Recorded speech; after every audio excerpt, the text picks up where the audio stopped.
রিয়া ছিল স্কুলের সবচেয়ে জনপ্রিয় মেয়ে, সবাই তাকে পছন্দ করত, কিন্তু তার বয়ফ্রেন্ড আর্য তাকে একদমই গুরুত্ব দিত না। এমনকি রিয়ার জন্মদিনের কথাও সে ভুলে গিয়েছিল। আর সহ্য না করতে পেরে একদিন রিয়া ব্রেকআপের কথা বলে। আর্য সেটা হালকাভাবে নেয় এবং জোর করে কারণ জানতে চায়।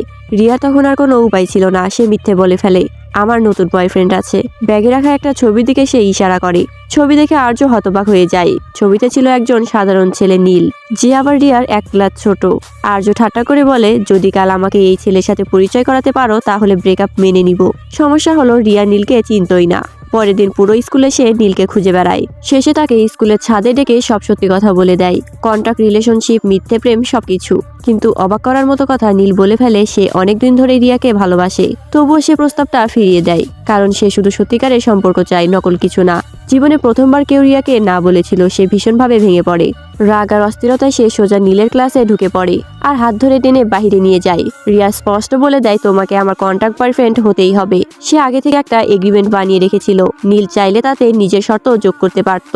কিন্তু নীল মোটেও লাজুক ছিল না, সে চাইতো প্রতিদিন রিয়াকে বাড়ি পৌঁছে দিতে, কাপল ব্রেসলেট কিনতে আর রিয়াকে আদরের নামে ডাকতে।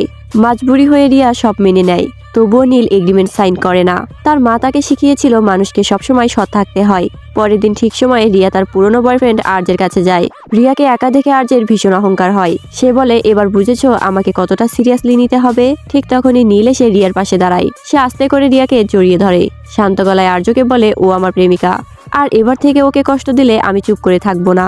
রিয়া তখনই বুঝে যায় এই সম্পর্কটা নকল হিসেবে শুরু হলেও নীলের অনুভূতিটা ছিল একদমই আসল।